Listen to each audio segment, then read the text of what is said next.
గాంధీ అనగానే ఏం గుర్తొస్తుంది మీకు ఫస్ట్? సన్నని వ్యక్తి, బ్రిటిష్ సామ్రాజ్యం మీద దండెత్తిన తీరు, స్వాతంత్ర్యం తెచ్చిన వ్యక్తి, శక్తి.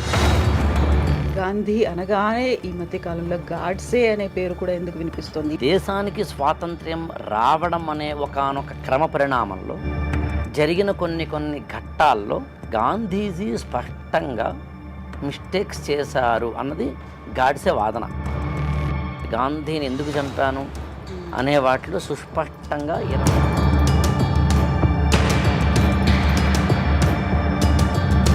అదే ఇప్పుడు చాలా కన్విన్సింగ్గా అనిపిస్తోంది. గాంధీని గాడ్సే చంపడం తప్పేమో తప్ప చంపడానికి ఒకానొక ప్రేరేపించిన ఘట్టాలు మాత్రం రైట్.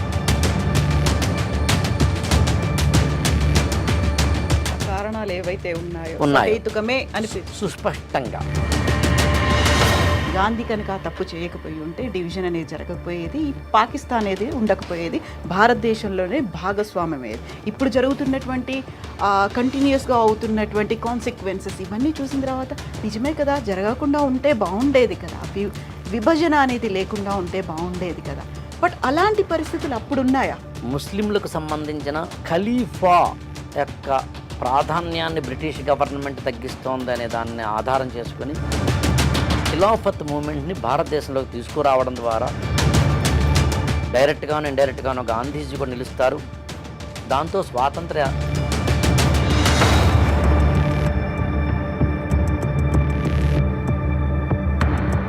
బట్ అది ఫెయిల్ అయింది.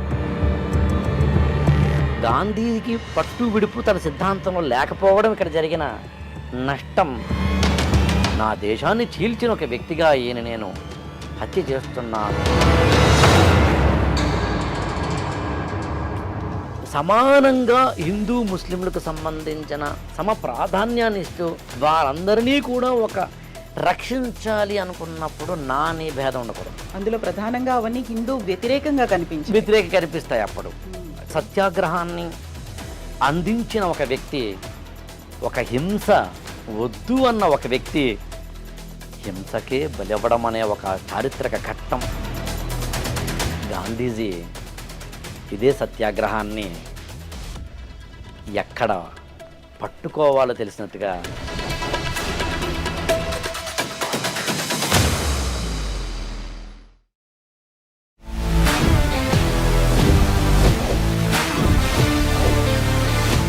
వెల్కమ్ టు ఐ డ్రీమ్ అవి ఇవి with Akella on Gandhi versus Godse.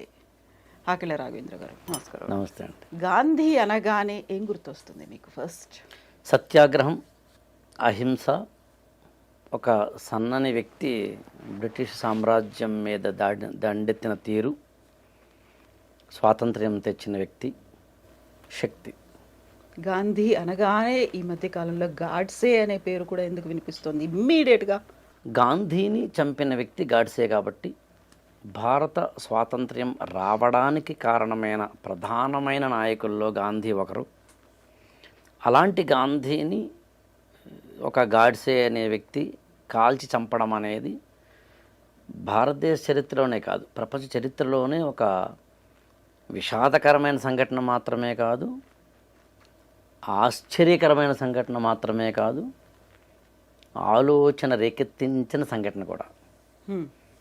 అందుకని గాంధీ అనగానే భారత స్వాతంత్ర్యం వచ్చిన ఒక 25 ఏళ్ళు, 30 ఏళ్ళు, 40 ఏళ్ళు అంటే 1990ల వరకు గాడ్సే పేరు పెద్దగా రాకపోయినా వినకపోయినా తర్వాత మాత్రం ముఖ్యంగా గత 10-15 ఏళ్లలో మాత్రం గాడ్సే చరిత్ర, గాడ్సే రాసిన వాంగ్మూలం, అంటే ఇది నాథురాం వినాయక్ గాడ్సే నేను ఎందుకు గాంధీని హత్య చేశాను, ఈ టైప్ ఆఫ్ బుక్స్ మనకి రావడం వల్ల the tone, the voice, the version of Godse కూడా ప్రపంచానికి తెలిసింది.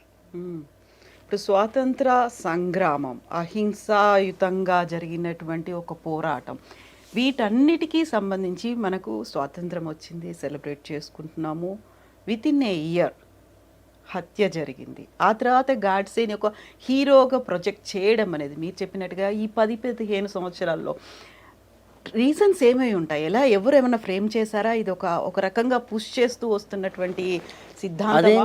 అదేం కాదండి. బేసికల్గా ఏంటంటే గాంధీ మహాత్ముడికి సంబంధించిన ఒక ఇంపాక్ట్, ఒక ఇంప్రెషన్, ఒక ఇన్ఫ్లుయెన్స్ భారతదేశం మీద తరం నిరంతరం ఎలాగూ ఉంటుంది. 1947 ఆగస్టు 15 భారతదేశానికి స్వాతంత్ర్యం వచ్చింది.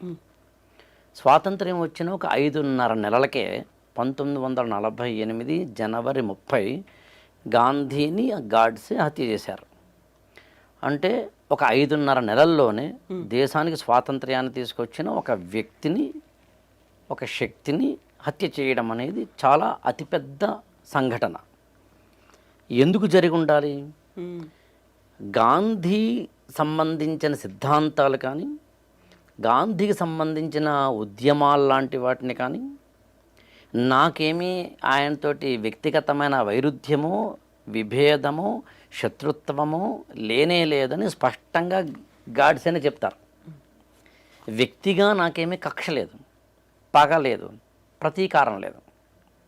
ఆయన సిద్ధాంతాలు ఆయనకు ఉండొచ్చు, కానీ దేశానికి స్వాతంత్ర్యం రావడం అనే ఒకానొక క్రమ పరిణామంలో జరిగిన కొన్ని ఘట్టాల్లో గాంధీజీ స్పష్టంగా మిస్టేక్స్ చేశారు అన్నది గాడ్సే వాదన. ఇంకా గమనించాల్సిన విషయం ఒకటి ఉంది. గాంధీని చంపేసిన తర్వాత గాడ్సే తను కాల్చుకోలేదు, పారిపోలేదు, అజ్ఞాతంలోకి వెళ్ళిపోలేదు. తానే స్వయంగా పోలీసులకి లొంగిపోయారు, సరెండర్ అయిపోయారు. పైగా దాదాపుగా ఒక గాంధీ మరణించినప్పటి నుంచి ఒక 21 నెలలకి నాథురాం వినాయక్ గాడ్సేకి ఉరి శిక్ష వేయడం జరుగుతుంది. అంటే ఒక 2 years అనుకోండి, కాస్త అటు ఇటుగా. ఈ 2 ఏళ్లలో అనేక వాదనల్లో గాంధీని తాను ఎందుకు చంపాను అనేదాన్ని గాడ్సే సుస్పష్టంగా చెప్పడం జరుగుతుంది. సమర్థించుకున్నారు. ఖచ్చితంగా సమర్థించుకుంటాడుగా. తప్పు చేశాను, చంపడం తప్పే. ఒక వ్యక్తిని ఇంకొక వ్యక్తి చంపడం ఎప్పుడు తప్పే. ఒక వ్యక్తికి ఇంకొక వ్యక్తికి శిక్ష వేసే అర్హత ఎవ్వరికీ లేదు. చట్టాలు, కోర్టులు, న్యాయస్థానాలు, లేకపోతే కనుక పోలీసులు మనం ఏర్పరచుకున్న ఒకానొక అది ఏమంటామంటే కాన్స్టిట్యూషనల్ వే ఆఫ్ ఎగ్జిక్యూషన్ ఉంటుంది. మనిషి ఇంకొక మనిషిని తిట్టడం కానీ, విమర్శించడం కానీ, కొట్టడం కానీ, శిక్షించడం కానీ చేసే హక్కు లేదు.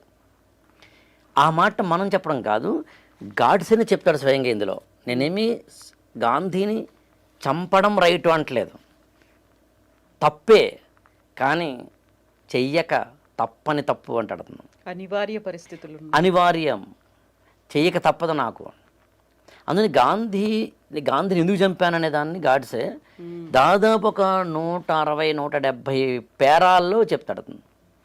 ముఖ్యంగా 26 పాయింట్లు చెప్తాడు గాంధీని ఎందుకు చంపాను అనే వాటిలో. సుస్పష్టంగా 26 పాయింట్లలో స్పష్టంగా A to Z ఎక్కడెక్కడ ఏ మిస్టేక్స్ గాంధీ చేశారనే దాన్ని బేస్ చేసుకుని చెప్తారు.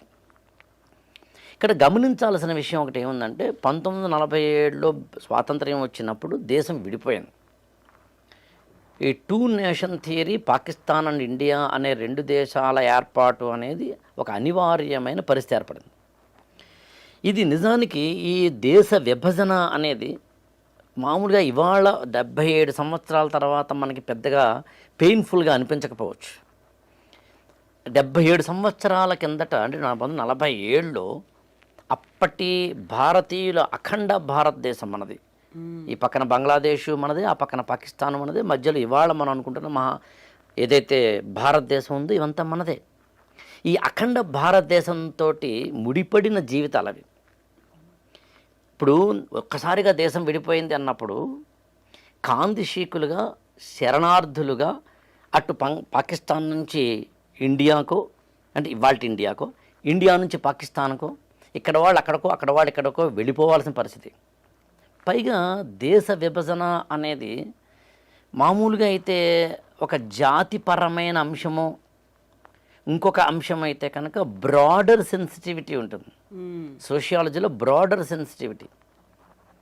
అలా కాకుండా మతము అనే ఒక కోణం మీద ఆధారపడి విడిపోయింది. అదే ప్రాతిపదికన మత ప్రాతిపదికన విడిపోవడం వల్ల వచ్చే ఇబ్బంది ఏముంటుందంటే చాలా సెన్సిటివిటీ ఎక్కువ ఉంటుంది.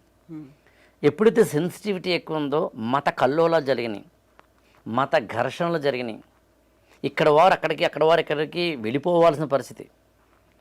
అది బస్సుల్లో వెళ్ళిపోయిన వాళ్ళు ఉన్నారు, ట్రైన్స్లో వెళ్ళిపోయిన వాళ్ళు ఉన్నారు, బండ్లు కట్టుకుని వెళ్ళిపోయిన వాళ్ళు ఉన్నారు, మోసుకుంటూ వృద్ధుల్ని తీసుకెళ్ళిన వాళ్ళు ఉన్నారు. అయితే ఇడిసిపోతే నడిసి వెళతా అయ్యసారు అన్నట్టుగా మీరు వదిలేస్తే చాలు, బస్సులు వద్దు, బండ్లు వద్దు, వెళ్ళిపోతాము అన్నవాళ్ళు ఉన్నారు. 10 లక్షల మంది చనిపోయారు ఒక్క ఆ ఇన్సిడెంట్లో. కొన్ని నెలల గ్యాప్లో 2 కోట్ల మంది కనీసం డిస్ప్లేస్ అవ్వాల్సిన పరిస్థితి, అంటే నిర్వాసితులు అయిపోయి తమ ఇళ్ళు, తమ గూడు, తమ ఆఫీసులు, తమ ఉపాధి, తమ పిల్లల చదువులు, తమ మతాలు, తమ మత గ్రంథాలు, తమ మత విశ్వాసాలు, మత స్థలాలు, ప్రార్థనా ఆలయాలు, అది మస్జిద్ కావచ్చు, అది గుడి కావచ్చు, వీటన్నిటిని విడిపోయిన ఒకనొక పరిస్థితిని 1947 ఆగస్టు 15 నుంచి మనం చూసినప్పుడు నిజంగా అయితే కళ్ళలో నీళ్ళు వస్తాయి. అందులో మెజారిటీ సంసిద్ధంగా లేరు, ఎప్పుడు ఉండే అవకాశం లేదు, ప్రజలు ఎప్పుడు కూడా సంసిద్ధంగా ఉండే అవకాశం లేదు. ఎందుకంటే బ్రాడర్ అవుట్లుక్లో చూసినప్పుడు ప్రజలకి ఇవన్నీ సంబంధం ఉండదు. అందుకే అమాయకులు, నిరక్షరాస్యులు, అక్కడ ఉన్న సామాన్య ప్రజలకి ఎప్పుడు ఇబ్బంది అవుతుంది. మీకు ఈ ఇన్సిడెంట్స్ మీద ఆధారపడి చాలా పుస్తకాలు కూడా వచ్చినాయి. మీకు ఖుష్వంత్ సింగ్ అని ఆయన ట్రైన్ టు పాకిస్తాన్ అని ఒక నోవెల్ రాశారు. అలాగే రావి పార్ అని ఒక కథల సంపుటి ఉంది, హిందీలో వచ్చింది, తర్వాత ఇంగ్లీష్లో ఒక ట్రాన్స్లేట్ అయ్యింది. గుల్జార్ అని ఆయన రాశారు. గుల్జార్ అంటే ఫేమస్ లిరిసిస్ట్. ఆ కథల సంపుటి టైటిలే రావి పార్. రావి పార్ అంటే రావి అనే నదిని దాటడం అని. మనకి బియాసు, సట్లజు, సింధు, రావి నదులు భారత పాకిస్తాన్ల మధ్యన ఉంటాయి. 5 నదులు. సింధు నది నాగరికత పుట్టింది అక్కడే. అప్పట్లో ఈ అంటే కాందిశీకులుగా శరణార్థులుగా వెళ్ళిపోవడం అనేది ఒక్కసారి ఊహిస్తేనే కానీ మనకు అర్థం కాదు. యాక్చువల్గా రోజుకి లక్షల మంది, వేల మంది ఏం దొరికితే అది పట్టుకుని వెళ్ళిపోయే ఒకనొక పరిస్థితి ఉన్నప్పుడు రావిపార్ అనే కథానికలో రాస్తారు ఆయన. ఒక ఫ్యామిలీ, 2 పిల్లలు, వాళ్ళిద్దరు కూడా కవల పిల్లలు. అదే last train to reach India, ఇంకా తర్వాత ట్రైన్స్ లేవు, వీ హ్యావ్ టు గో. 2 పిల్లలతోటి తల్లి తండ్రి కిక్కిరిసిపోయిన రైలు బోగీల్లో, అంటే 100 మంది పడతారు ఒక బోగి అనుకుంటే దాదాపు ఒక 300-400 మంది పట్టేంత రైలు బోగీల్లో పైన కూర్చుని, కింద కూర్చుని, బాత్రూంలో కూడా కూర్చుని పట్టుకుని ఒకళ్ళ మీద ఒకళ్ళు పడిపోయి వెళుతున్న ఒకనొక సందర్భంలో, అది కూడా దాదాపు ఒక 2 రోజులు 3 రోజుల జర్నీ అది రైలు, అంతేకాని కేవలం ఏదో ఒక అరగంటో గంటో కాదు. ఒక కపుల్, ఒక దంపతుల వాళ్ళకి 2 కవల పిల్లలు ఉంటే అందులో ఒక అబ్బాయి ఈ జర్నీలో చనిపోతాడు. అబ్బాయికి ఒక 5 ఏళ్ళు 6 ఏళ్ళు ఉండొచ్చు. చనిపోతే ఇప్పుడు ఇంకా 2 రోజులు 1.5 డేనో జర్నీ ఉంటుంది కాబట్టి చుట్టుపక్కల వాళ్ళు, అమ్మ మీ అబ్బాయి చనిపోయాడు కాబట్టి బయటనే పాడేయండి, వేరే మార్గం లేదు, లేకపోతే కంపోస్తుంది అంటే ఒప్పుకోదు తల్లి. తండ్రి కూడా ఒప్పుకోడు. ఎంత కాదనుకున్నా చూస్తూ చూస్తూ కన్న కొడుకుని అలా వదిలేసుకుని కదులుతున్న రైల్లోంచి కింద పడేయడం జరగదు. ఆమె వెక్కి వెక్కి ఏడుస్తూ రాత్రంతా ఏడుస్తూ ఒక అర్ధరాత్రి పూట ఎప్పుడు పడుకుంటుంది ఆమె తల్లి, తనకి గుర్తు తెలియనంతగా.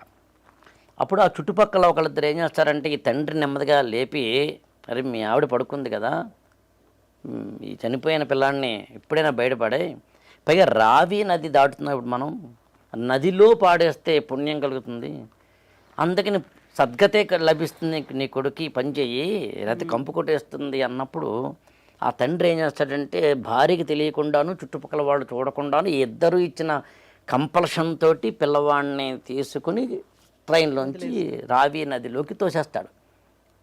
తోసేస్తే ఆ గాల్లో ఉన్నప్పుడు ఆ శిశువు లేదా ఆ 5-6 ఏళ్ల పిల్లవాడు కెవ్వుమని నడుస్తాడు.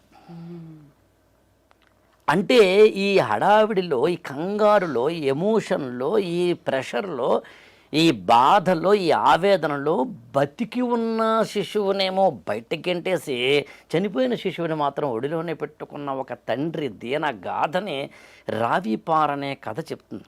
అదొకటే కాదు, భార్యని ఇక్కడ విడిచిపెట్టి వెళ్ళిపోయిన భర్తలు, ఆస్తుల్ని విడిచిపెట్టి వెళ్ళిపోయిన అమాయకులు, ఇవాళ కూడా భారతదేశం నుంచి పాకిస్తాన్కో, పాకిస్తాన్ నుంచి భారతదేశంకో 1947లో వెళ్ళిపోయిన వాళ్ళ ఆస్తులకు ఉంటే వాటిని ఎనిమీ ప్రాపర్టీ అంటారు. ఇవాళగా ఎనిమీ ప్రాపర్టీకి సంబంధించి ఇండియాలో చట్టాలు ఉన్నాయి. అలాంటి ఒకానొక విషాదకరమైన పరిస్థితుల్ని కళ్ళారా చూసిన వ్యక్తులు, యువకులు చాలామంది ఉంటే వాళ్ళలో ఒకరు నాథూరామ్ వినాయక్ గాడ్సే.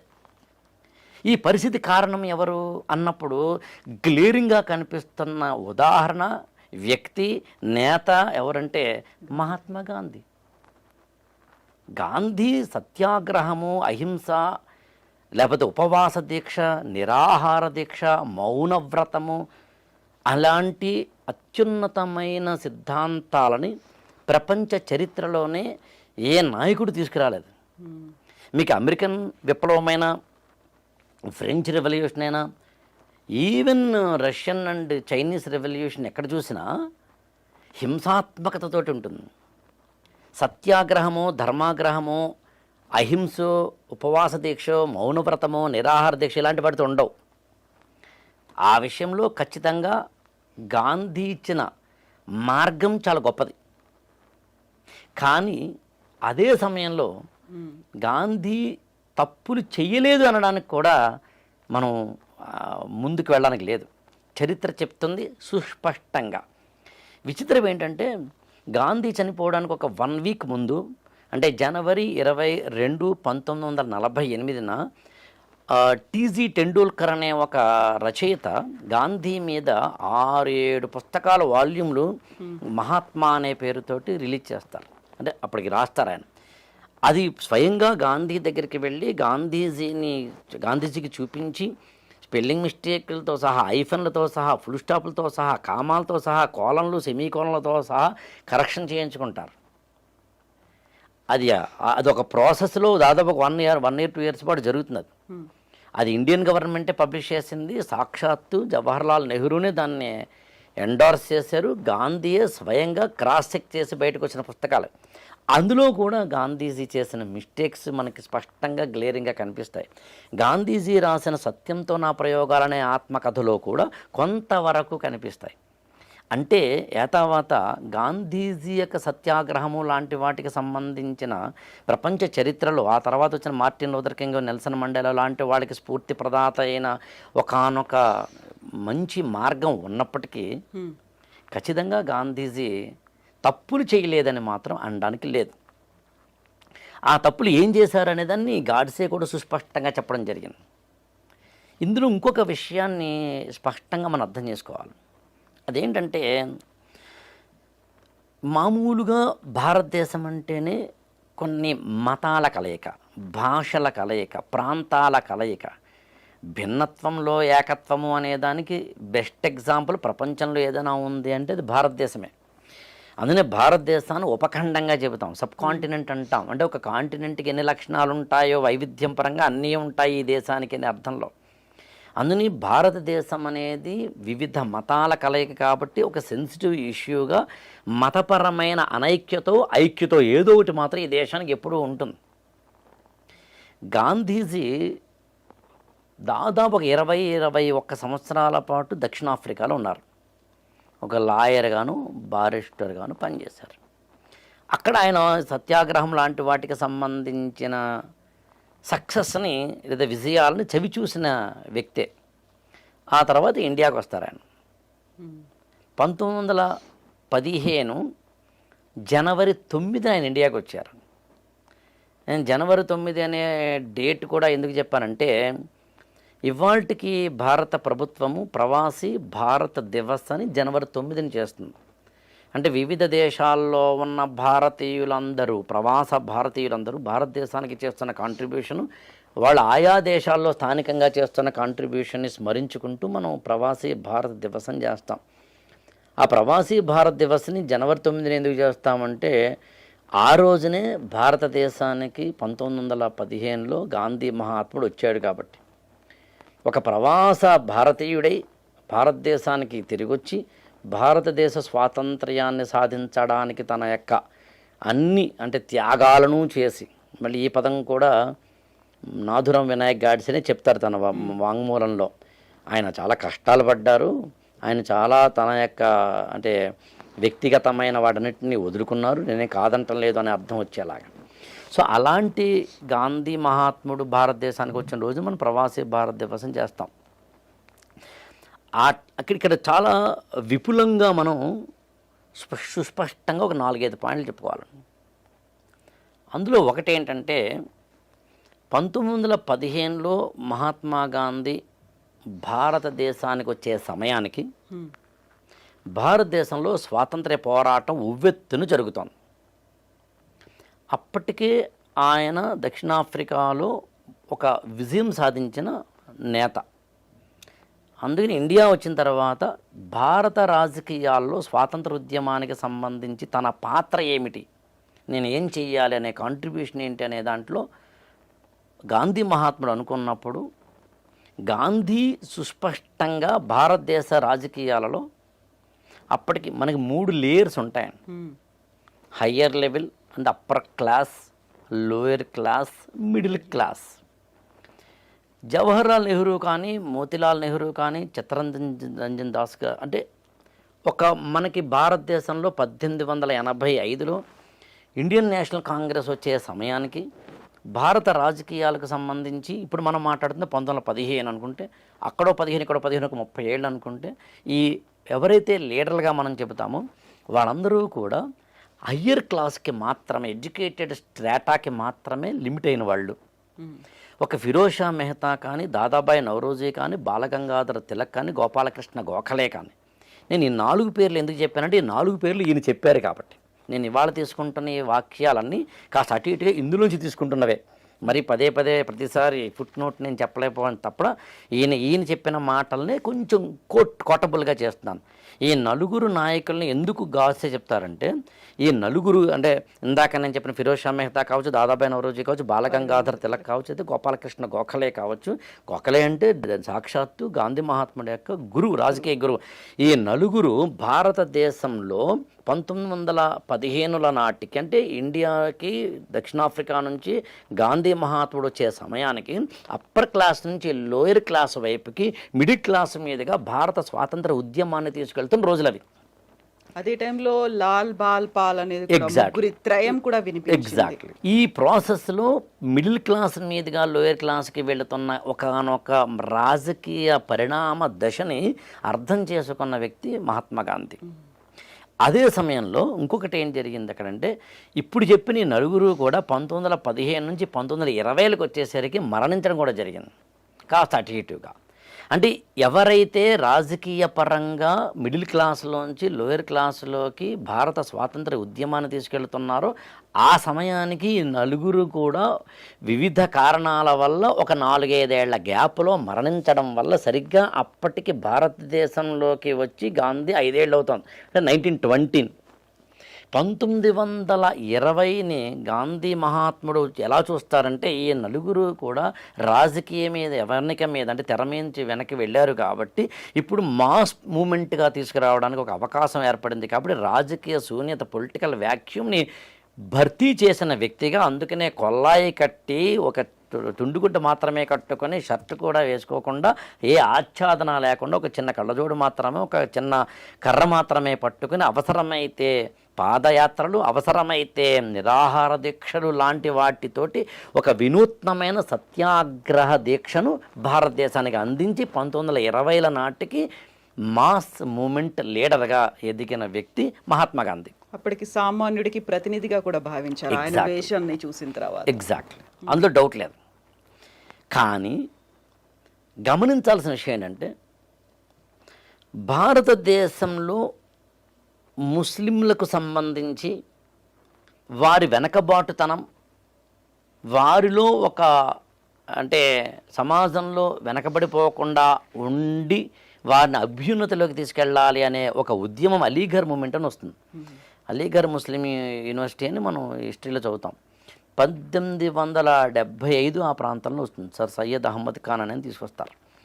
అలీఘర్ మూమెంట్ లాంటివి భారతదేశంలో ఒక ముస్లిం సమాజంలో సంస్కరణ తీసుకొస్తూ ముస్లిం సమాజాన్ని హిందూ సమాజంతో సమాన అభ్యున్నతి వైపు తీసుకువెళ్ళేందుకు వారిలో ఉన్న ఛాందసాలు మూఢనమ్మకాలు ఇతరత్రా లాంటి వాటినో పక్కన ప్రక్షాళన చేస్తూ ఇంకొక పక్కన ఆ సమాజాన్ని భారతీయ సమాజంతో సమానం చేస్తూ వారిలో కూడా విద్య ఉపాధి లాంటి వాటిల్లోనూ ఉమెన్ ఎంపవర్మెంట్ లాంటి వాటిలోనూ హయ్యర్ లెవెల్కి తీసుకొచ్చే ప్రయత్నం ఒకటి జరిగింది. It is a positive moment.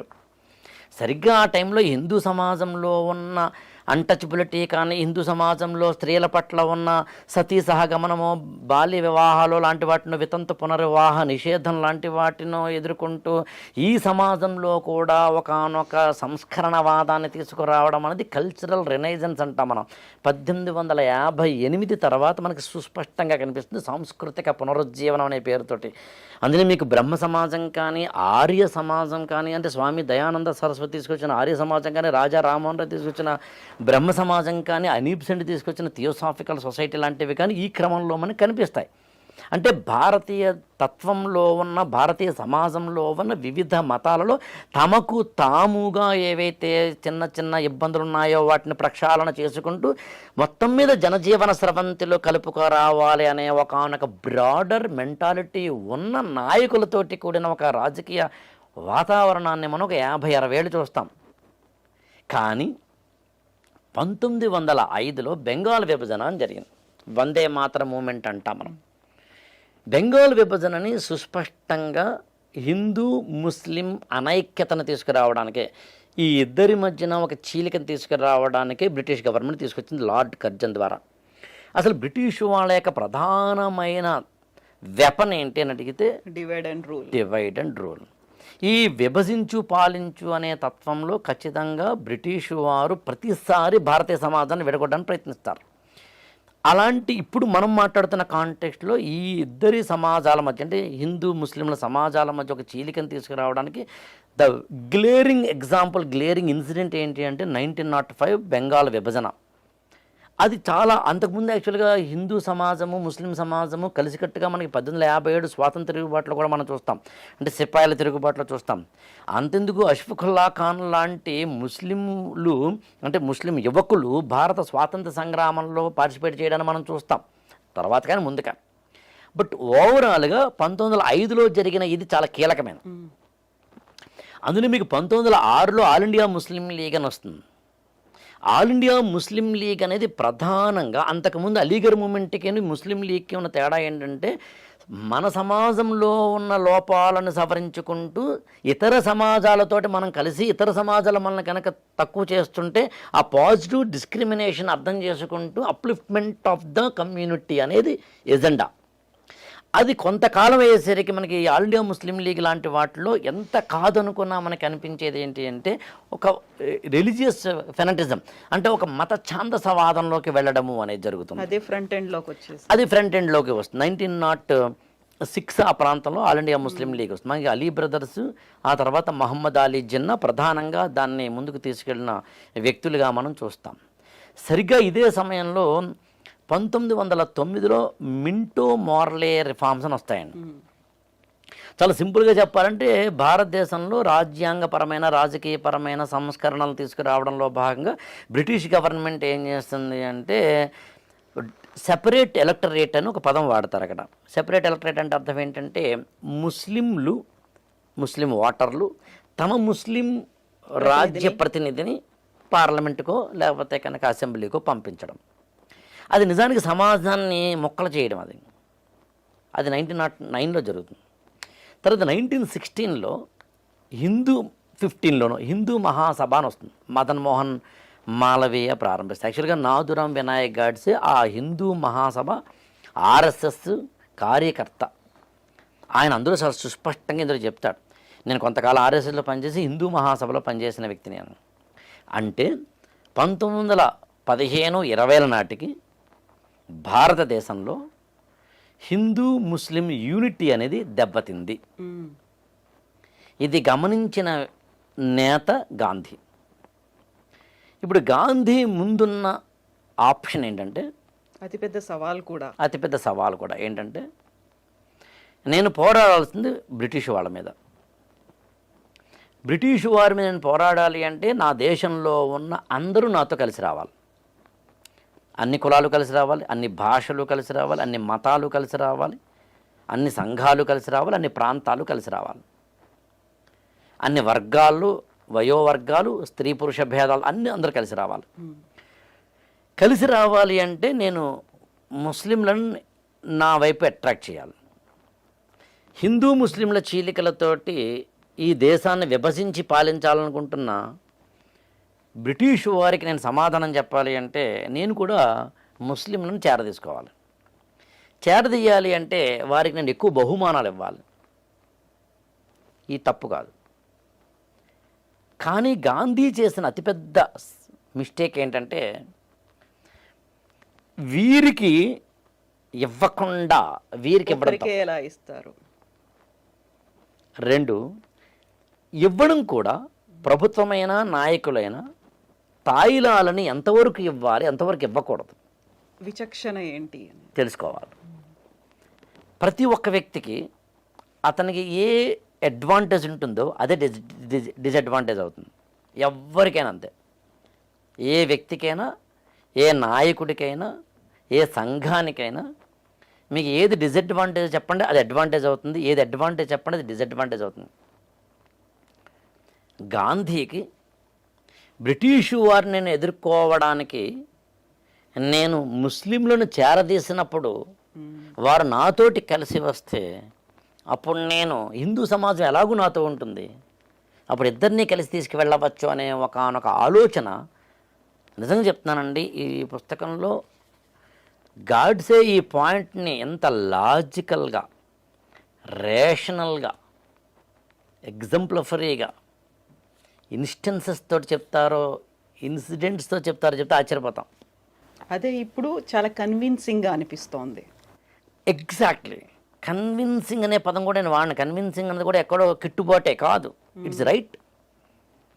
గాంధీని గాడ్సే చంపడం తప్పేమో తప్ప చంపడానికి ఒకానొక ప్రేరేపించిన ఘట్టాలు మాత్రం రైట్. ఆ కారణాలు ఏవైతే ఉన్నాయో సుస్పష్టంగా. అందుకని 1920లలోంచి చూస్తే గాంధీ మహాత్ముడు ఒక విధంగా ఈ హిందూ సమాజాన్ని, ముస్లిం సమాజాన్ని సమానంగా ముందుకు తీసుకువెళ్ళాలి అనే ఒకానొక ఆలోచన కాకుండా ఎవరైతే డిప్రెస్డ్గా ఉన్నారో వారిని ముందు తీసుకురావాలనే ఒకానొక ఆలోచన చేయడం వల్ల ఒక స్టేజ్కి వచ్చేసరికి అది ఈ పక్కనేమో ముస్లిం సమాజాన్ని తాను పూర్తిగా ఆకర్షించలేకపోయారు. At the same time Hindu సమాజానికి, ముస్లిం సమాజానికి మధ్యన డివిజన్, చీలిక పెరిగిందే తప్ప తగ్గలేదు.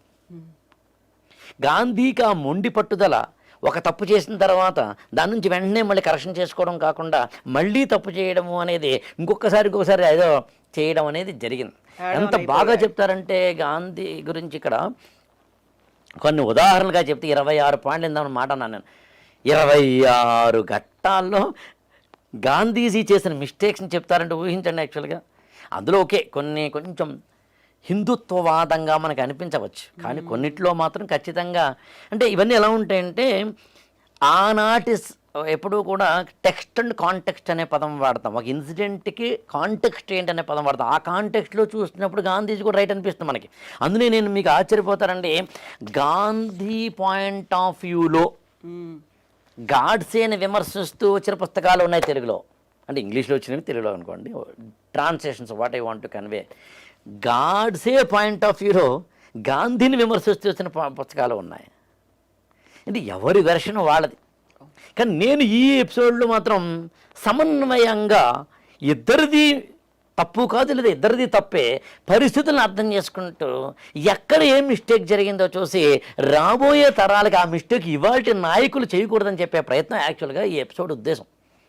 రాకిళ్ళ గారు, గాడ్సే హత్య చేశారు గాంధీని. అక్కడ డివిజన్ అనేది ఉండకుండా ఉంటే బాగుండేది, ఆ తప్పు గాంధీ వల్లే జరిగింది అనేది గాడ్సే బలంగా నమ్మారు. నిజంగా అవే రీజన్స్గా ఆయన పేర్కొన్నారు కూడా.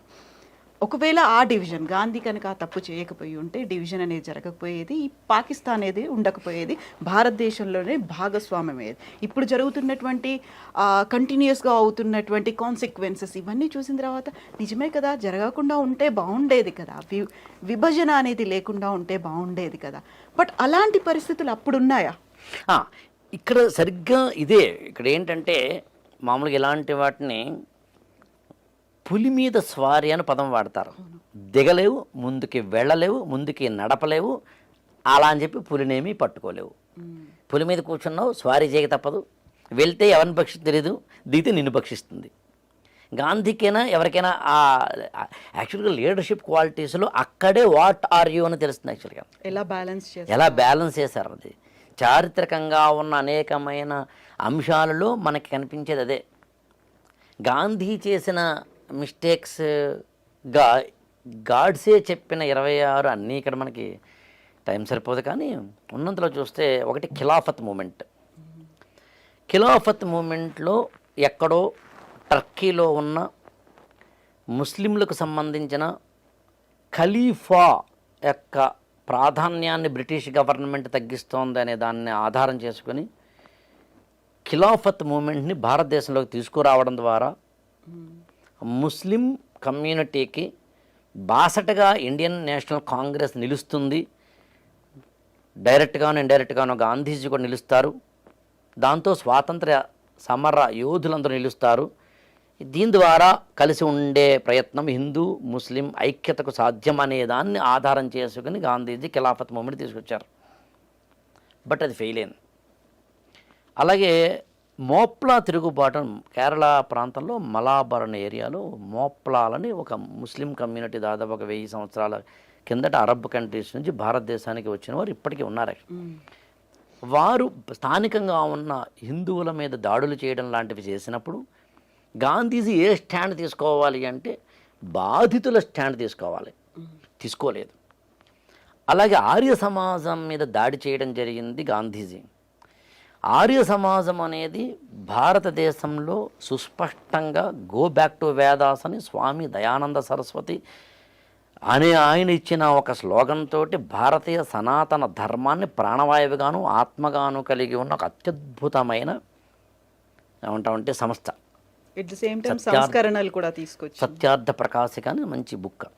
అలాంటి ఆయన రాస్తారు, స్వామి దయానంద సరస్వతి రాస్తారు. అలాంటి ఒకానొక సంస్థ మీద అది హిందూ తత్వంలోకి వెళుతోందన్న ఉద్దేశంతో దాని మీద నిషేధము దాడి చేయాలని ప్రయత్నించడం గాంధీజీ చేసిన ఒకటి. ఇవన్నీ గాడ్సే చెప్పిన తప్పుల గురించి ఇక్కడ మనం జడ్జింగ్ చేయట్లేదు, కానీ గాడ్సే చూసిన కళ్ళల్లోంచి ఉన్న తప్పులు యాక్చువల్గా. అలాగే మీకు వందే మాతరము అనే దాన్ని కూడా నిషేధించాలి అని, అంటే అన్ని చోట్ల కాదు, భారత జాతీయ కాంగ్రెస్ మీటింగ్లోను వాటిలోనూ వందే మాతరం పాడాల్సిన అవసరం లేదు అనే ఒకనొక అంశాన్ని వాదనని కూడా గాంధీజీ తీసుకురావడం జరుగుతుంది. ఇంకా ఏంటంటే సింధు రాష్ట్రం అని ముంబైకి పైన గుజరాత్ పైన ఉంటుంది, దాన్ని విడగొట్టడము విభజించడము అనే దాన్ని కూడా మద్దతు ఇచ్చిన వ్యక్తిగా మనకి గాంధీజీ కనిపిస్తారు. ఇంకా అత్యంత దారుణమైన విషయం అంటే హిందీ హిందుస్థానీ అని 2 భాషలు కనిపిస్తాయి మీకు. నార్త్ ఇండియాలో ఇటు మరాఠీ కానీ గుజరాతీ కానీ రాజస్థానీ కానీ బిహారీ అంటే కాశ్మీరీ కానీ హర్యానీ కానీ బిహారీ కానీ ఇటు ఒరియా కానీ బెంగాలీ కానీ నార్త్ ఇండియాలో లాంగ్వేజ్ ఉంటాయి. సంస్కృతము ప్రాకృతము పాళీ పైశాచి మాగధి అర్ధమాగధి శౌరసేని ఇట్లాంటి భాషలు ఉంటాయి. ఈ భాషల్లో ఉర్దూ మనకి తెలుసును, హిందీ కూడా తెలుసును. ఉత్తర భారతదేశంలో ఎక్కువగా హిందీ భాషలు ఉంటారు. మధ్యయుగాల్లో అంటే 13-14 శతాబ్దాల ఆ ప్రాంతాన్ని ఈ ఉర్దూ అనేది ఒక ప్రధాన భాషగా అప్పుడు కనిపిస్తుంది. ఒకప్పుడు ఉర్దూ ఉంది. ఉర్దూ అనగానే మనకు గుర్తొచ్చేది ముస్లిం లేక భాషగా చూస్తాం. హిందీ అనేది సాధారణంగా హిందువుల భాషగా చూస్తాం. ఈ చిన్న లాజిక్ మనకు అర్థమైతే హిందీని కాదని జాతీయ భాషగానో అధికార భాషగానో ఇంకే ఉన్నతమైన భాషగానో హిందుస్థానీ అనే భాషను తీసుకురావాలి అని వాదించిన వ్యక్తిగా మనకి గాంధీజీ కనిపిస్తారు. దానివల్ల వచ్చే నష్టం ఏంటి అన్నప్పుడు ఒకటేమో హిందీకి సంబంధించినప్పటికే ఏ హిందీతో అయితే అనుబంధం కలిగిన వారు ఉన్నారో అదొకటి. అంతకన్నా ఇంపార్టెంట్ పాయింట్ ఏంటంటే హిందుస్థానీ అనేది నిజానికి ఉర్దూయే. దాన్ని కొంచెం సొఫిస్టికేట్గా మారితే హిందుస్థానీ అవుతుంది. అంటే హిందుస్థానీ అనే ఒక భాషని జాతీయ భాషగానో అధికార భాషగానో ఉన్నతమైన భాషగానో తీసుకురావాలని గాంధీజీ ఇచ్చిన వాదనలోంచి ఏం జరుగుతుందంటే అటు తిరిగి ఇటు తిరిగి ఉర్దూ ద్వారా ముస్లింలకు మళ్ళీ పెద్దపీట వేయడము లాంటివి జరుగుతాయి. ఇట్లా మీకు ఖిలాఫత్ మూమెంట్ కానీ, మోప్లా తిరుగుబాటు కానీ, ఆర్య సమాజం మీద కానీ, వందే మాతరం మీద కానీ, లేకపోతే కనుక అనేకమైన సందర్భాలు ఇందాక నుంచి మనం చూస్తున్న హిందీ, సింధు ఇలాంటి వాటిల్లో గాంధీ మహాత్ముడు దాదాపుగా ఒక 26 సందర్భాల్లో 1920 నుంచి 1948 ఈయన హత్య చేసేంత వరకు ఉన్న వాటిల్లో ఇదిగో ఇన్ని తప్పులు చేశాడు కాబట్టి, ఈ దేశం విడిపోవడానికి కారకుడయ్యాడు కాబట్టి, ఈ దేశానికి సంబంధించిన హిందూ ముస్లిం ఐక్యత సాధించే దిశగా కాకుండా విభజించి పాలించు అనే ఒక పావును ఎలాగైతే బ్రిటిష్ వారు వాడారో ఆ పావులో ఈయన కూడా చిక్కుకుని ఈ దేశాన్ని విడగొట్టాడు కాబట్టి, అఖండ భారతదేశాన్ని నేను ప్రేమిస్తున్నాను కాబట్టి నా దేశాన్ని చీల్చిన ఒక వ్యక్తిగా ఈయన నేను హత్య చేస్తున్నాను అన్నది గాడ్సే యొక్క వాదన. ఇక్కడ ఇంకొక విషయాన్ని కూడా చెప్పాలి మనం. అదేంటంటే క్షణిక ఆవేశంలో చేసింది కాదు గాడ్సే, ఉద్రేకంలో చేసి ఉండొచ్చు, ఆవేశంలో చేసి ఉండొచ్చు.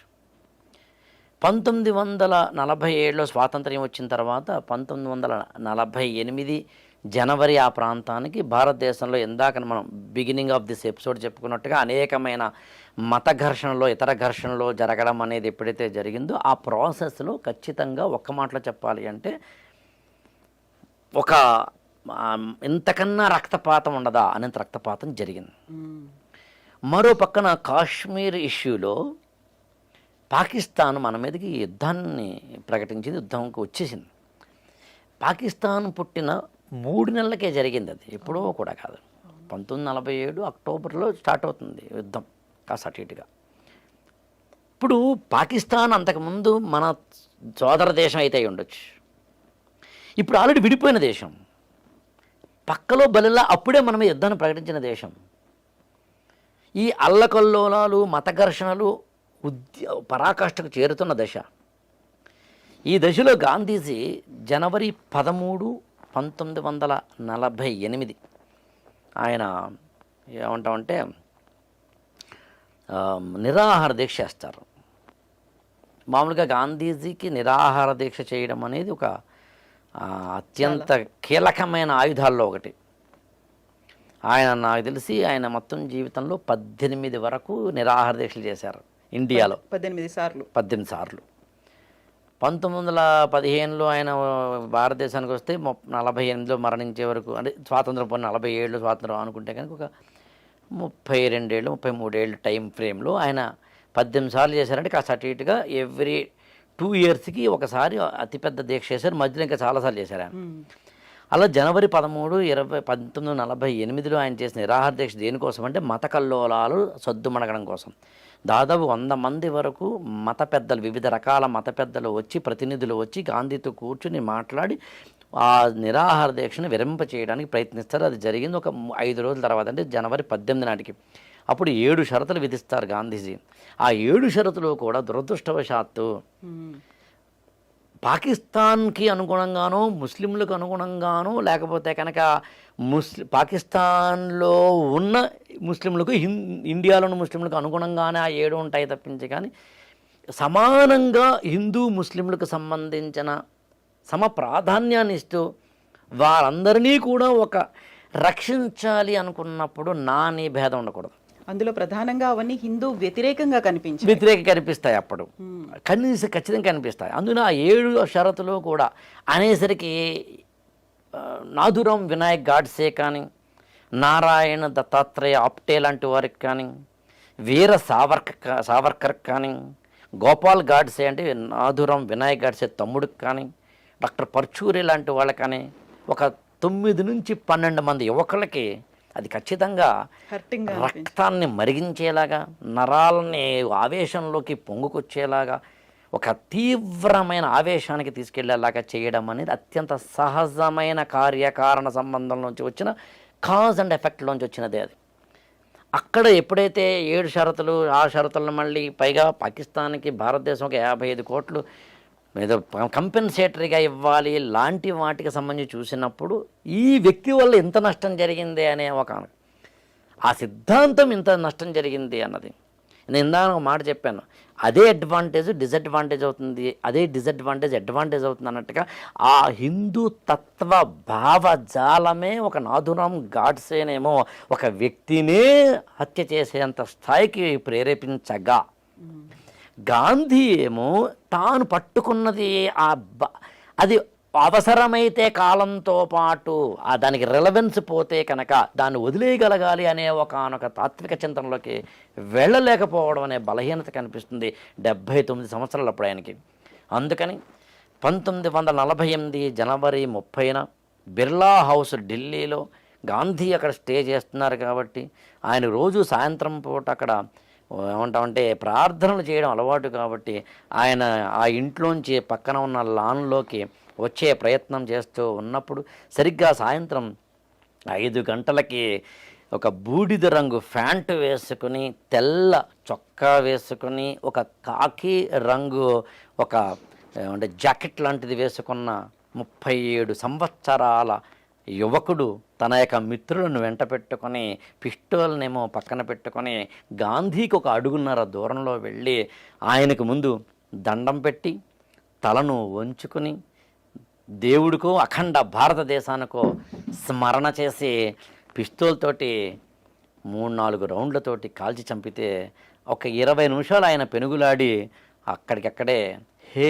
రామ్ అంటూ మరణించడం అనే ఒకనొక విషాదకర ఘట్టం జరిగిన తర్వాత దాన్ని మనం ఇవాల్టి కళ్ళల్లోంచి చూసినప్పుడు వీరి తప్ప వారి తప్ప అనేది కాకుండా 149 మంది సాక్షుల్ని పరిశీలించిన తర్వాత అప్పటి న్యాయస్థానం ఈ ఇద్దరికి అంటే నారాయణ దత్తాత్రేయ ఆప్టేకి అదేవిధంగా నాథురాం వినాయక్ గాడ్సే అనే ఇద్దరికి మాత్రం ఉరిశిక్ష తప్పనిసరిగా వెయ్యాలి అని, వీర సావర్కర్ వినాయక్ దామోదర్ సావర్కర్ మాత్రం నిర్దోషిగా ప్రకటించబడాలి అని, మిగిలిన వారికి మాత్రం యావజ్జీవ కారాగార శిక్ష వెయ్యాలి అని ఒకానొక తీర్పునివ్వడం ద్వారా 1949 నవంబర్ 15 నాడు మార్నింగ్ 8 o'clockకి అంబాలా జైల్లో ఈ ఇద్దరికి ఉరిశిక్ష వేయడం జరుగుతుంది.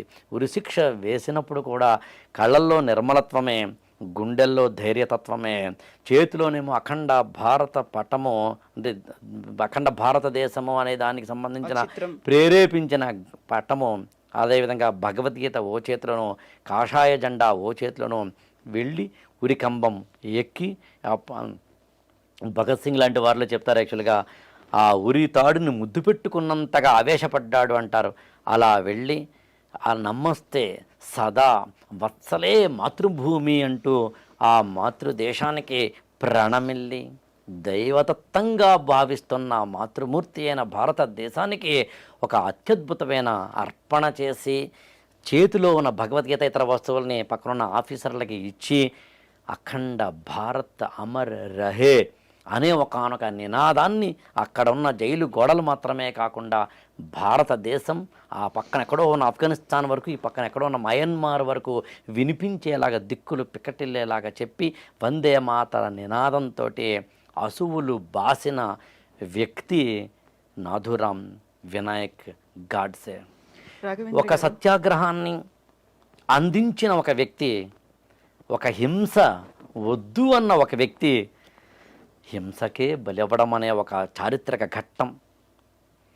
నా నా నా హిందూ బంధువులు అనే ఒకనొక కోణంలో ఇంతకన్నా నాకు మరొక తీర్పు లేదేమో, ఏ న్యాయస్థానాల్లోనూ నేను ఇంతకన్నా తీర్పు పొందలేనేమో, ఈ వ్యక్తి ఇంకా ఉంటే ఈ దేశం ఇంకేమైపోతుందన్న భయమో, ఒకనొక తీవ్రమైన ఆవేశమో ఏదో నడిపించిన ఇతరేతర శక్తులు నడిపించిన అన్నట్టుగా నడిచి వెళ్ళిన, అంటే ఇతరేతర అంటే ఎవరో వ్యక్తులు కాదు నా ఉద్దేశం, భావజాలం అని చెప్పడం. వెళ్ళిన నాథురాం వినాయక్ గాడ్సే ఒకరు ఈ పక్కన కనిపిస్తారు, ఒకరు ఆ పక్కన కనిపిస్తారు. ఆయనే స్వయంగా రాసిన ఈ పుస్తకం చదివితేనేమో ఆయన కళ్ళల్లోంచి చూడొచ్చు, ఆయనని హిందుత్వ కళల్లోంచి చూసినప్పుడేమో ఇలా కనిపిస్తే, ఆయన మరొక కళల్లోంచి చూస్తే ఇలా కనిపిస్తే, ఏది ఏమైనా ఒకనొక చారిత్రక విషాద ఘట్టాన్ని మనం మాత్రం భారతదేశం చవి చూసింది అని మనకి అర్థమవుతుంది అనేది ఇక్కడ పాయింట్. ఇలాంటి ఘట్టాలని ఎందుకు మనం చదువుకోవాలి అన్నప్పుడు ఇతిహాసపు చీకటి కోణపు అట్టడుగు కనిపించని కథలన్నీ కావాలిప్పుడు, దాచేస్తే దాగన సత్యం అంటాడు శ్రీశ్రీ. నైలు నది నాగరికతలో సామాన్యుడి జీవనమెట్టిది, ప్రభువెక్కిన పల్లకి కాదు అది మోసిన బోయీలెవ్వరు, తాజ్మహల్ నిర్మాణానికి రాళ్ళెత్తిన కూలీలెవ్వరు, సామ్రాజ్యపు దండయాత్రలో సామాన్యుడి సాహసమెట్టిది. అందుకని ఇలాంటి వాటిల్లో మనం చెప్పడం ఉద్దేశం ఏంటంటే, చరిత్రకు కనిపించని వాటిని ఎలా చూడాలి, ఇవాల్టి కోణంతో ఎలా చూడాలి, ఆనాటి సిట్యుయేషన్స్లోంచి ఎలా చూడాలి, ఇవాల్టి లీడర్లు, ఇవాల్టి నాయకులు ప్రజలను తరలించేటప్పుడు కావచ్చు, ప్రాజెక్టులు కట్టేటప్పుడు కావచ్చు, సమాజానికి కావలసిన నా నీ అనే తరతమ భేదము లేకుండా నాయకుడు కనుకుంటే ప్రజల గుండెల్లో ఉంటాడు. ఒకసారి రాజకీయ అధికారంలోకి వచ్చి రాజ్యాంగాధికారంలోకి వెళ్ళిన తర్వాత, అంటే ముఖ్యమంత్రి ప్రధానమంత్రి అయిన తర్వాత, నా వాళ్ళు అందరూ అనుకోగలిగిన ఒకానొక బ్రాడ్ మెంటాలిటీ ఉంటే గొప్ప లీడర్లు అవుతారు అనడానికి గాంధీజీ ఉదంతమే ఉదాహరణ. చిన్న లైన్ చెప్పి నేను ముగిస్తానండి. సత్యాగ్రహం అంటాం మనం. అంటే ఏంటి అసలు? చాలామందికి సత్యాగ్రహం అంటుంటారు. అది ఎక్స్ప్లెయిన్ చేసి నేను ముగిస్తాను మన ఎపిసోడ్ని. సత్యాగ్రహము అంటే, మిమ్మల్ని ఎవరైనా విమర్శించారనుకోండి, మీరేం చేస్తారు? తిరిగి విమర్శిస్తారు. మిమ్మల్ని ఎవరైనా కొట్టారనుకుందాం, ఏం చేస్తారు? తిరిగి కొడతారు. మిమ్మల్ని ఎవరైనా హాని కలిగించారు మీకు అనుకుందాం, మీరేం చేస్తారు? తిరిగి హాని కలిగిస్తారు. ఇది మానవ సహజ గుణం, తప్పేం కాదు. బ్రాడర్గా చూస్తే మాత్రం తప్పు, కొంచెం మన యొక్క కళ్ళతో చూస్తే తప్పు కాదు. అలా కాకుండా మిమ్మల్ని ఒకరు విమర్శించారు, మీరు ప్రతి విమర్శ చేయలేదనుకుందాం. మిమ్మల్ని ఒకరు కొట్టారు, మళ్ళీ కొట్టలేదు అనుకుందాం. ఏమవుతుంది? మీరు విమర్శిస్తే మళ్ళీ విమర్శిస్తారు, మీరు కొడితే మళ్ళీ కొడతారు, మళ్ళీ కొడితే మళ్ళీ కొడతారు, మళ్ళీ కొడితే మళ్ళీ కొడతారు, మళ్ళీ విమర్శిస్తే మళ్ళీ విమర్శిస్తారు. మొత్తం జీవితాంతం అని ఏం చేస్తామంటే కొట్టుకోవడాల్లోనే, ఘర్షణల్లోనే, తిట్టుకోవడాల్లోనే, బురద జల్లుకోవడాల్లోనే జీవితం అంతా గడిపేస్తాం. వదిలేస్తే ఏమవుతుందంటే, అవతల వ్యక్తి ఎందుకు విమర్శించానా అని ఆత్మవిమర్శన జ్ఞానంలోకి వెళ్తాడు. నువ్వు అతను చేసిన విమర్శలో ఏమీ లాజిక్ లేదా అన్న ఆత్మవిమర్శన జ్ఞానంలోకి వెళ్తావు. ఎప్పుడైతే విమర్శని నువ్వు తీసుకుని తిరిగి విమర్శ చేయకుండా దీంట్లో తప్పులను ఆలోచించే ఒకానొక సంస్కారవంతుడిగా నువ్వు ఎదిగితే, సరిగ్గా నేను చేసిన తప్పా ఒప్ప అనే సంస్కార జ్ఞానంలోకి అవతల వ్యక్తి ఎదిగితే, అప్పుడు ఏమవుతుందంటే, నేను చేసిన తప్పే అని విమర్శించిన వాడు, అతని విమర్శలో కూడా కొంత న్యాయం ఉందిలే అని విమర్శను తీసుకున్నవాడు అనుకున్నప్పుడు, ఇద్దరు ఎదురుకుండా కూర్చుని కరచాలనం చేసుకుని ఒకరికొకరు సారీ చెప్పుకుంటే, అంటే క్షమాగుణాన్ని ప్రదర్శిస్తే అప్పుడు స్నేహ బాంధవ్యం ఏర్పడుతుంది. 1+1 = 2, అది గణితం. 1+1 = more than 2, అది జీవితం అనే విషయం ఈ ఇద్దరికి అర్థమైనప్పుడు, కొట్టుకోవడం, తిట్టుకోవడం, విమర్శించుకోవడం, బూతులు తిట్టుకోవడం, హింసాత్మకంలోకి వెళ్ళడం జంతు ప్రవృత్తని ఒక విశాల దృక్పథంలోకి, ఆలోచన ధోరణిలోకి వెళ్ళినప్పుడు మానసికంగా శుద్ధి కలిగి, విమర్శనాత్మకంగా ఆలోచించగలిగి, బ్రాడర్ మెంటాలిటీలోకి వెళ్ళినప్పుడు అప్పుడు ఖచ్చితంగా ఆ ఇద్దరిలోనూ కూడా ఒక సంస్కారవంతమైన ఒక స్నేహ బాంధవ్యం ఏర్పడేందుకు అవకాశం ఉంటుంది అనేది అర్థమైతే అదే సత్యాగ్రహం. దీన్ని ఒక్క నిమిషంలో ముగిస్తాను. దీన్ని మహాభారతంలో ధర్మాగ్రహం అంటారు. అప్పటికే అరణ్యవాసము, అజ్ఞాతవాసం అయిపోయిన తర్వాత, అప్పటికే రాయబారాలు 2-3 అయిపోయిన తర్వాత, ఇక యుద్ధం చేయక తప్పదనే పరిస్థితిలో చివరి సమయంలో మనకి కృష్ణుణ్ణి రాయబారానికి పంపిద్దామని పాండవులు అనుకుంటారు కౌరవుల దగ్గరికి. అప్పుడు ధర్మరాజు మాట్లాడిన కొన్ని మాటలు కనుక వింటే ధర్మాగ్రహము, సత్యాగ్రహం అంటే ఏంటో అర్థమవుతాయి. మనం యుద్ధానికి వెళ్తాం, వాళ్ళు యుద్ధానికి వస్తారు. మనమే గెలుస్తామన్న గ్యారంటీ ఉందా? 50-50. వాళ్ళు ఓడిపోతారు నువ్వు అనుకుంటున్నావు, నిన్ను ఓడించడం ఎలాగని వాళ్ళు అనుకుంటున్నారు. ఈలోగా జన నష్టం, ధన నష్టం అని నష్టాలు జరిగిపోతాయి. ఆ తర్వాత శవాల కోటలో రాజ్యమేళాలా? ఆ నెత్తుటి కూడిని తీసుకోవాలా? This is a question by mister Dharmaraja. అక్కడ మనకేమనిపిస్తుంది అంటే ఇది చేతకానివాడేమో అనిపిస్తుంది. చేతకానివాడేమో అనిపించడం అనే దానికన్నా భిన్నమైనది ఏంటంటే, ఒక వ్యక్తి మనల్ని ఏదైనా విమర్శించినప్పుడు, ఇంకోటి చేసినప్పుడు తిరిగి విమర్శించకుండా ఇద్దరిలోనూ కూడా ఒక విధమైన ఆత్మశుద్ధి కలగడము అనే ఒకనొక దశకు వెళ్ళగలిగితే అప్పుడు అందరం కలిసి ఉండగలుగుతాం. పాలు నీళ్లు వరే కలిసి ఉండిపోదాం అంటాడు ధర్మరాజు అక్కడ. అలా కలిసి ఉంటే ఉప పాండవులు అందరూ కూడా బతికి ఉండేవారు కదా, నువ్వు నేను కలిసి ఉన్నప్పుడు కదా ఆ సౌఖ్యము అనే ఒకనొక అంశం ధర్మాగ్రహంలో సత్యాగ్రహంలో కనిపిస్తుంది. ఇక్కడ 2 పాయింట్లు చెప్పి నిజంగా ముగిస్తాను. అందులో ఒకటి ఏంటంటే, గాంధీజీ ఇదే సత్యాగ్రహాన్ని ఎక్కడ పట్టుకోవాలో తెలిసినట్టుగా ఎక్కడ వదలాలో తెలుసుకోలేకపోయాడు. రాఘవేంద్ర గారు, ఇప్పుడు ఆల్మోస్ట్ మనం ఒక 50 మినిట్స్ మాట్లాడుకున్న దాంట్లో గాంధీని గాడ్సే చంపడం సహేతుకమా నిర్హేతుకమా ఇలాంటి డిస్కషన్ అనేది చంపిన దగ్గర నుంచి కంటిన్యూ అవుతుంది. ఈ కాలంలో, ఈ మధ్య కాలంలో అది పీక్ స్టేజ్కి చేరుకుంది. నిజమే, చంపడం సరైందే అనేటువంటి ఒక భావన రైట్ వింగ్ అనొచ్చు, లేకుంటే జాతీయ భావాలు కలిగిన వాళ్ళు అనొచ్చు, దాన్ని ప్రమోట్ చేస్తున్నట్టుగా ఉంది. మనం మాట్లాడుకున్నటువంటి ఈ ఇంటర్వ్యూ ఎండాస్ చేస్తుందా, డిస్క్లైమర్ ఏమన్నా ఇస్తున్నారా? అంటే ఏం లేదండి, నేనేమంటానంటే సమన్వయవాదం. ఇద్దరిది తప్పే, ఇద్దరిది ఒప్పే. పరిస్థితులు తీసుకొచ్చిన కారణాలు, దాని నుంచి వచ్చిన ఫలితాలు ఇవాళ ఏం నేర్చుకోవడాలు అంతే. అందుకని ఇందాక నేను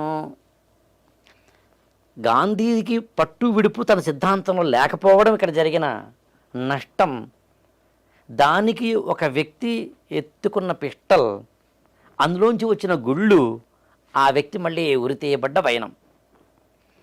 ఇక రెండోది ఉంది. ఇంత మాట్లాడిన తర్వాత దాన్ని మీరు లెఫ్ట్ రైటు అన్నారు కదండి. ఇవాళ సమాజానికి ఆ తత్వం, ఆ మనస్తత్వం, ఆ తాలూకు ఆలోచనల వెనకాల ఉన్న ఇవి కార్యకారణ సంబంధం లాంటివి ఇవాళ సమాజానికి అర్థం కాకపోవచ్చు. అందుకనే ఇర్రిలవెన్స్ ఆఫ్ గాంధీ ఇవాళ. అందుకే ప్రతి ఒక్క వ్యక్తి, జాతి, దేశం, సంఘటన, పుస్తకం, వంట, ఎవ్రీథింగ్ పాజిటివ్ నెగిటివ్ కలగలిసి ఉంటాయి. ఆ ప్రశ్నకు ఇదే సమాధానం అని కాదు. కన్యాశుల్కం నాటకంలో మంచివాళ్ళు చెడ్డవాళ్ళు వేరువేరుగా రాసులు పోసి ఉండరు అంటుంది. అలా ఇద్దరూ కలిపి మధురవాణి అంటుంది. ఒకటే చెడ్డ మంచి ఒకళ్ళనే ఉంటుంది అన్నది. సో అలా చూసినప్పుడు ఒకానొక సంఘటనల క్రమంలోంచి జరిగిన ఒకానొక విషాదభరితమైన ఘట్టంగా దాన్ని చూడాలి. ఇవాళ మన జీవితాల్లోనూ, మన వ్యక్తిగతమైన వాటిల్లోనూ మొదలుకొని దేశాల వరకు కలిసి ఉంటే కలదు సుఖము, శత్రుత్వం కన్నా మిత్రత్వం గొప్పది, ద్వేషము కన్నా ప్రేమ గొప్పది, పగా ప్రతీకారం కన్నా కరచాలనం గొప్పది అనుకోగలిగిన ఒకనొక సిట్యుయేషన్లోకి వెళ్ళగలిగితే ఈ పుస్తకాలు చదివినా, ఈ ఘట్టాలు విన్నా, వాటిని ఆచరిస్తే మన జీవితాలు కూడా అలా ఉంటాయన్నది సమన్వయవాదంలో ఉన్న ప్రాథమికమైన కోణం. ఎస్, ఇది జరిగింది, యాజ్ ఇట్ ఈజ్గా రికార్డ్స్లో కూడా ఉంది, చరిత్ర. సో ఆ చరిత్రని ఎలా చూడాలి? చరిత్రగా మాత్రమే చూడాలి. Thank you so much. Thank you అండి.